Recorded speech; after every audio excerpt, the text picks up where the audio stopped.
오늘은 요한계시록 1장 9절에서 10절까지 말씀으로 쉰코이노노스라는 제목으로 은혜를 나눕니다. 우리는 이제 모두 신앙생활을 하고 살아가지 않습니까? 그 신앙이라는 게 있다라는 거 어떻게 증명을 합니까? 그것이 어떤 작용을 해야 되고 또 어떤 식으로라도 발휘를 해야 비로소 그게 존재한다라고 말할 수 있는 거 아니겠습니까? 편안하고 아무 일 없을 때는 우리가 신앙이 있는지 없는지 그 증명할 길이 없습니다. 신앙은 말로만 하는 게 아니거든요. 그래서 비가 오고 바람이 불면 이제 그때 내가 진짜 신앙이라는 게 있는 사람인지 아닌지 그때 결정납니다. 비가 오고 바람이 불면 그런데 와르르 무너져 버린다면 편안할 때 보란듯이 세워놓은 그 반듯한 집이란 게 실은 그 기초가 전혀 신앙하고 상관없는 모래 위에 세운 것이라는 것을 그때 비로소 알게 되는 것입니다. 여러분에게 하나님의 말씀이 언제 가장 선명하게 들립니까? 가장 아플 때가 아니었던가요? 저는 개인적으로 제 경험상 가장 아플 때가 이 말씀을 통한 주님의 음성에 강력한 집중력이 생겼을 그런 때라는 것을 기억합니다. 요한도 마찬가지라고 생각해요. 성경의 가장 마지막 장르, 특별히 세상의 종말과 이 심판을 선포하는 그런 아주 비중 있는 주님의 음성, 그 음성을 언제 듣게 된 것입니까? 그냥 우리가 생각하기에 예를 들면 어떤 강의를 들을 때는 제일 편한 곳에서 가장 편안한 자세로 옆에 커피도 좀 타놓고 과자도 좀 놓고 등등 이 세상에 아무 일 없을 것 같은 편안한 상황에서 들어야 집중이 제일 잘 될 것 같지 않습니까? 이제 물론 세상의 어떤 강의나 무슨 이야기 같은 것들은 이제 그렇게 들으면 제일 좋겠죠. 그러나 이제 하나님의 말씀은 잘 듣는 것도 중요하지만 그걸 내가 받아들여서 동의하고 항복하고 순종하고 이 행함으로 연결을 해야 하는 거죠. 그런 정도로 가야지 드디어 말씀을 들었다라고 그렇게 고백을 할 수 있는 것입니다. 요한은 오늘 본문 9절 마지막에 이제 밤모라고 하는 섬에 있었더니라고 말합니다. 그리고 이제 10절에 성령에 감동돼서 나팔 소리 같은 큰 음성을 들었다고 합니다. 밤모 섬에 요한이 이제 관광하러 간 게 아니잖아요. 우리가 알다시피 AD 95년 로마의 가장 극악무도한 도미티안 황제의 박해 당시에 유배된 곳입니다.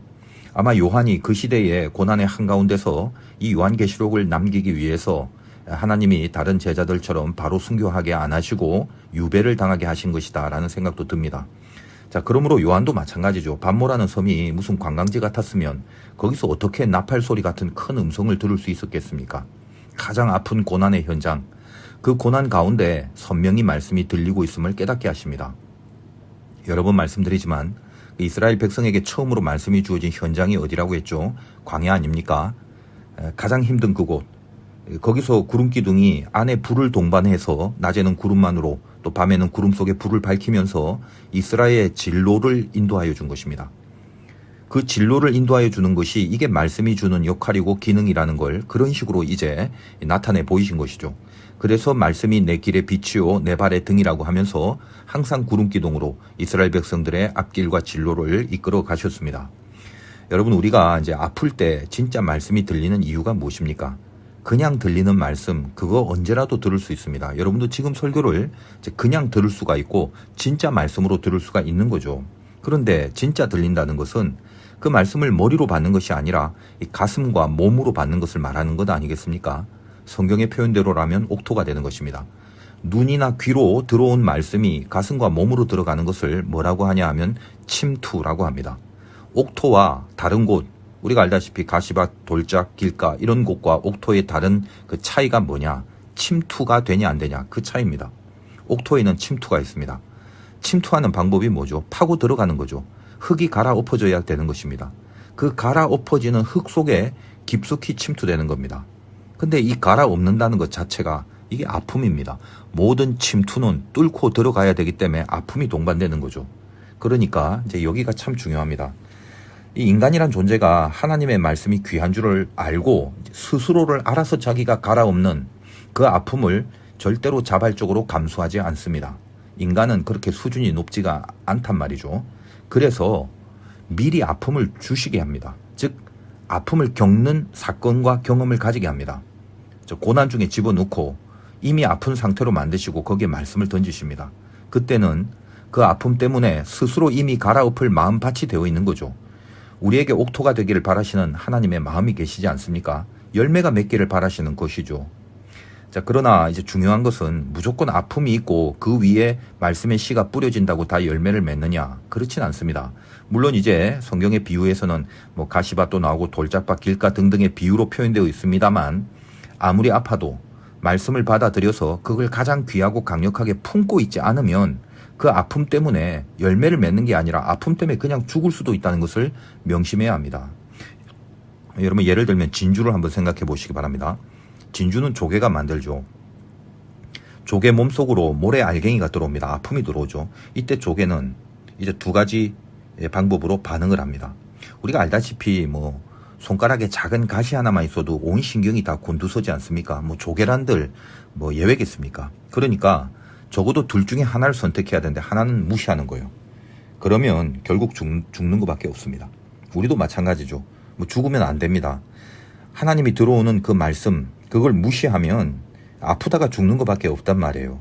그 다음에 또 하나는 이 네커라고 하는 진주층인데 조개가 즙을 계속 짜내서 자기 안에 들어온 모래 알갱이를 감싸기 시작합니다. 계속 감싸면서 비로소 이것이 나중에 진주가 되는 거죠. 진주라는 게 참 신앙적인 보석이에요. 아픔을 계속 감싸고 있는 보석. 여러분 우리도 마찬가지입니다. 어떤 아픔이 있을 때 그 아픔 중에 말씀을 빼앗기지 않고 계속 영적으로 그 말씀을 이게 감싸면서 그렇게 견디고 있는 거. 여기서 보석과 같은 열매가 맺혀지는 법이 있다는 그런 말입니다. 요한은 오늘 말씀 제목이 쉰코이노노스인데 이게 동참이라는 헬라어입니다. 우리가 뭐 코이노니아 그러면 교제란 뜻이잖아요. 교제라는 게 한 명이 하는 게 아니죠. 거기서 나온 말인데 쉰이란 접도가 함께라는 뜻이거든요. 그래서 함께 교제한다, 소통한다. 그런 의미에서 쉰코이노노스 그러면 동참이란 뜻이 됩니다. 오늘도 이제 어려운 헬라어 한 개 외우신 겁니다. 쉰코이노노스. 자, 요한의 표현을 보세요. 구절을 한번 다시 보겠습니다. 나 요한은 너희 형제요 예수의 환난과 나라와 참음에 동참하는 자라. 하나님의 말씀과 예수를 증언하였으므로 말미암아 밤모라는 섬에 있었더니. 야, 여기 동참한다. 그 쉰코이노노스를 어디에 동참한다고 합니까? 환난과 나라와 참음에 동참한다고 하죠. 근데 그 환난과 나라와 참음은 어디서부터 온 것인가요? 그 앞에 예수의 환난과 나라 참음이죠. 주님이 하나님의 영광을 위하여 걸어가신 그 길이 환난과 그 다음에 나라와 그 다음에 참음이지 않습니까? 그러므로 요한도 마찬가지지만 우리 모든 하나님의 사람들이 환난과 나라와 참음에 동참하는 것이 주님을 따라가는 자들의 마땅한 인생이어야 한다는 것입니다. 자, 환난이 오면 누구의 지배를 받아야 하는가? 그게 그때 결정이 됩니다. 그렇죠? 여러분 전쟁이 나면 여러분 앞에 포탄이 떨어지면 예를 들면 동장이 마이크를 대고 동민 여러분 다들 집에 꼼짝 말고 계세요. 포탄이 떨어져도 움직이지 마세요. 만약에 그런다면 그때 동장 말의 지배를 받으면서 꼼짝 말고 있을 사람이 있나요? 평소에 아무렇지도 않을 때 그때는 동민 여러분 혹시 전쟁이 나서 포탄이 떨어지면 꼭 집에 계셔야 합니다. 어디 도망가지 마시고요. 이제 그런다면 그건 다 받아들이죠. 뭐 솔직히 받아들이는 게 아니라 막 그러려니 하죠. 그냥 무시하죠. 그걸 지배라고 하는 건 아닙니다. 그런데 실제로 전쟁이 나서 포탄이 떨어지면 그때부터 누구의 말과 어떤 소리를 듣느냐 거기에 결국은 나를 지배하는 것이 무엇이었는지가 결정이 되고 증명이 되는 것입니다. 여러분 역사 가운데 잘 모르는 지도자들이나 뭐 덜 떨어진 무슨 선장, 선주 이런 말 듣다가 피해를 입은 경우가 얼마나 많았습니까? 우리 인생도 마찬가지죠. 하나님의 지배를 받는 사람이 그 나라 즉 바실레이아라고 저번 시간에 말씀을 드렸습니다. 환란이 오면 드디어 나라가 드러납니다. 너는 지금 이 환란 중에 누구 말을 듣느냐? 그것이 진짜 그의 나라가 되는 것입니다. 그리고 환란 중에 하나님의 말씀을 듣고 지배를 받으면서 사는 게 결코 쉽지 않기 때문에 그 다음에 거기에 참음이라는 것이 항상 동반될 수밖에 없는 거죠. 그래서 오늘 말씀에 환란과 나라와 참음에 동참하는 자라고 하는 것입니다. 먼저 주님이 그러하셨고 그리고 요한이 그리고 이 성경을 읽는 지금 우리들이 그렇게 할 수 있기를 요구하고 있는 것입니다. 우리의 쉰코이노노스를 촉구하시는 거죠. 제가 좀 이제 양해를 구할 것은 요즘에 제가 눈에서 이게 사물이 두 개로 보이길래 병원에 갔더니 무슨 양안 복시라고 하면서 뇌신경 쪽 마비가 있을 수 있으니까 큰 병원이나 뭐 종합병원에 검진을 받으라고 합니다. 그래서 월요일에 뭐 인하대병원에서 검사를 받아볼 예정입니다. 이 두 개로 보이는 게 이렇게 불편하고 스트레스가 되는 줄 이제야 알았습니다. 성경을 눈으로 볼 수 있다는 것도 새삼 정말 새삼 너무 감사함이 드는 거예요. 얼마나 인간이요 간사한지 모릅니다. 늘 자기가 당해야 새삼스러운 감사함이 비로소 생기는 거거든요. 평소에 좀 감사할 수 없을까? 있을 때 좀 잘하면 안 되나? 인간이라는 게 고마운 것도 시간이 지나면 감각을 못한다고 합니다. 그래서 잘해줄 필요가 없다고 해서 머리 검은 짐승은 거두지 말라는 슬픈 어록이 생기지 않습니까? 근데 우리 주님은 그렇지 않으십니다. 우리가 뻔히 주님을 배신하고 감사할 줄도 모르고 원망과 불평밖에 못하는 그런 존재이지만 주님은 우리를 따돌리지 않으시죠. 우리를 배척하지 않으십니다. 우리가 하나님 앞에서 정말 감사할 것이 너무너무 많아서요. 언젠가 한번 제가 감사를 해보니까 이게 주체할 수 없이 차고 넘쳐갖고 세상에 염치가 없을 정도로 이렇게 감사할 것이 많은가 이런 마음이 들었던 적이 꽤 있습니다. 그래서 그냥 다 그런 건 아니지만 제가 가만히 보니까 이제 통계상 그런 거예요. 평소에 감사가 깊은 사람들이 있잖아요. 늘 감사의 자세가 되어 있는 사람들은 이 고난을 통한 연단이 많이 줄어들게 되는 경우가 많습니다. 뭐 이건 공식은 아닙니다만 제 목회 경험상 그냥 통계를 보아한 즉 그렇다는 말입니다. 지금 여러분 제 목소리 잘 들리시나요? 설교 잘하느니 못하느니 그러지 마시고 그냥 들리시는 거 한번 감사해 보시지 않으렵니까? 저는 지금 글이 잘 안 보여서 너무 답답해요. 그런데 이렇게 대강 읽을 수 있는 것이 갑자기 이게 너무너무 감사하고 너무너무 고마운 거예요. 우리가 다 아는 내용이지만 그러므로 고난이 주는 가장 중요한 영성이 무엇인지 아십니까?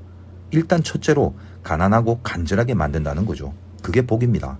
심령이 가난해지면 그것 때문에 무슨 복이 임한다라는 게 아니에요. 산상수훈에 보면 심령이 가난한 자는 복이 있답니다. 즉 가난한 심령 자체가 복이라는 거죠. 왜요? 천국이 저희 것입니다. 바실레이아 이미 통치를 받고 있다는 말입니다. 통치받는 게 뭐라고요? 이게 왜 복이라고요? 그게 하나님의 백성이란 증거라고 그랬죠. 누구의 통치를 받느냐? 세상에 그 복보다 더 큰 복이 있겠습니까? 그래서 우리가 좀 고난에 대해서 아픔에 대해서 좀 너그러워질 필요가 있지 않겠습니까? 자꾸 아픈 걸 피하려고 하지 마시고 물론 이해는 합니다. 그러나 아픈 거, 맞는 거, 당하는 거 이런 것들 통해서 우리가 확보할 수 있는 어떤 영적 가치가 분명히 있는 거예요. 여러분 요즘 아이들 교육이 정말 참 난감하죠.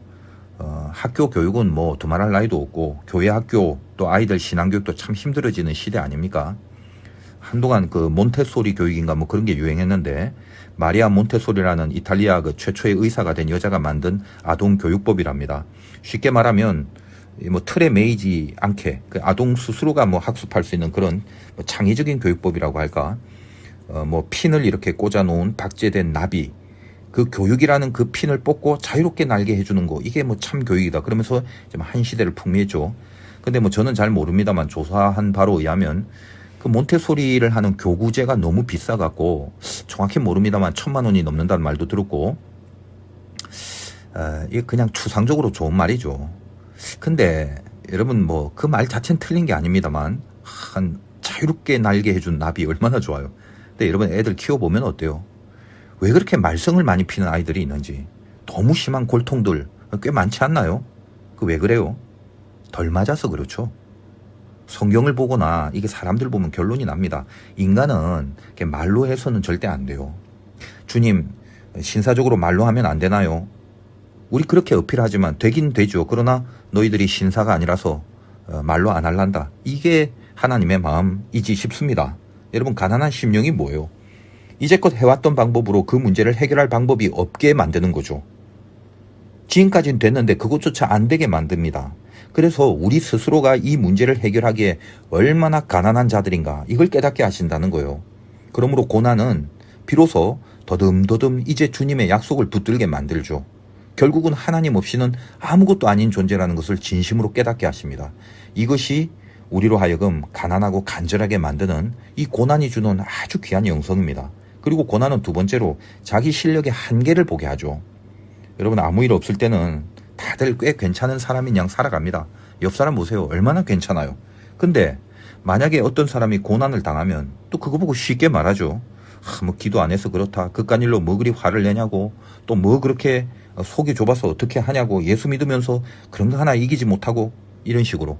자기는 마치 주님의 사도인 양 그렇게 살다가 자기가 그 고난을 당하면 남들이 당하는 고난에 반의 반도 안 되는 어떤 고난을 당하면 그냥 대강 화만 내고 끝낼 일도요.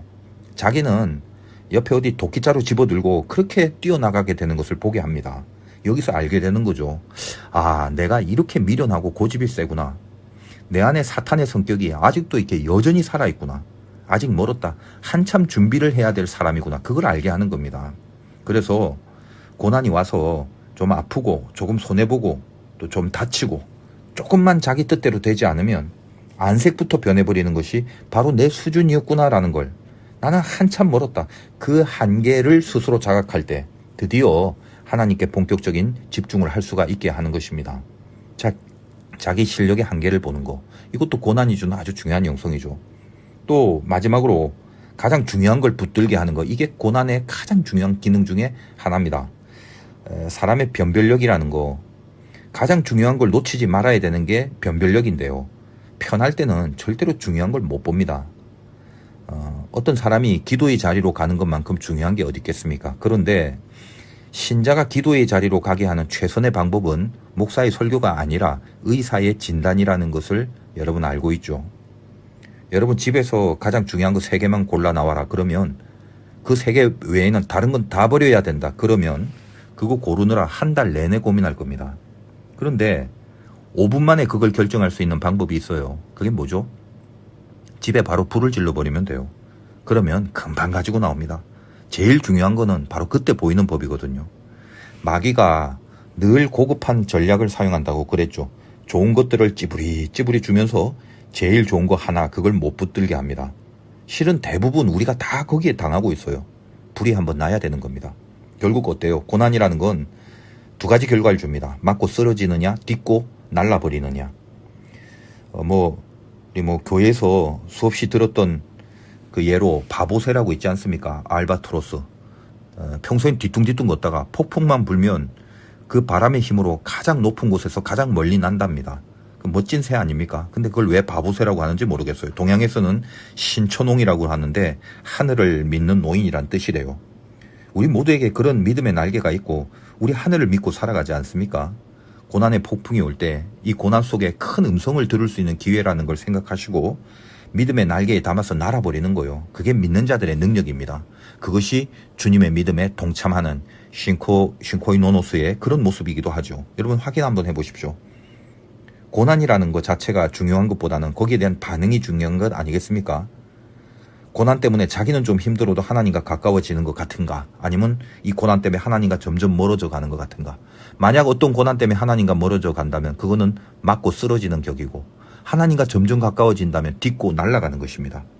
여러분 사울 보세요. 지적을 받으면 받을수록 멀어졌죠. 다윗은 어때요? 지적을 받으면 받을수록 가까워졌죠. 이 종말의 시대가 주는 시험의 목표는 하나입니다. 하나님과 멀어지게 만드는 거, 그거죠. 여러분이 진짜 한번 하나님에 대해서 좀 진지하게 생각할 수 있는 기회가 되기를 바랍니다. 내가 하나님을 믿는다는 게 뭐냐? 거기서 오는 기쁨과 능력이 있어야 되는데, 하나님을 믿기 때문에 생기는 기쁨과 능력은 사실은 세상에는 없습니다. 세상의 내용으로 다가오는 기쁨과 능력이 아니란 말이에요. 하나님을 믿으면요, 하나님만이 남습니다. 그분이 이렇게 말해요. 내가 지금 그 박해 가운데, 그 고난 중에 네가 어떤 믿음으로 사는지를 내가 보고 있다. 내가 너를 안다. 그리고 내가 너를 인정한다. 그거 한마디, 너는 나와 동참하고 있는 신코이 노노스다. 그거 들으면요, 정말 예수 믿는 사람은요, 마음이 날아갈 것 같다는 말입니다. 하나님이 수단이 아니라 하나님이 목적이 되게 하는 거, 그것이 환난 중에 하나님이 우리를 고난과 나라와 참음에 동참시키는 이유라는 것입니다. 여러분, 이 어려운 때에 우리 화도교회 성도님들 말씀이 나팔처럼 크게 들리시는 은혜가 있으시길 주님의 이름으로 축원드립니다. 그래서 잠깐 기도하겠습니다. 하나님, 오늘도 금요일날 가정에서 이렇게 기도회로 모였습니다. 어려운 시대지만 영육간에 건강함 주셔서 아프거나 다치는 사람 하나 없도록 돌보아 주시고, 이 어려울 때 오히려 큰 나팔의 음성을 들을 수 있는 하나님의 귀한 그 믿음에 동참할 수 있는 우리 모두가 될 수 있도록 인도하여 주시옵소서. 예수님의 이름으로 기도드리옵나이다. 아멘. 우리 각자의 상황에 맞게 기도하고 마무리하시기 바랍니다.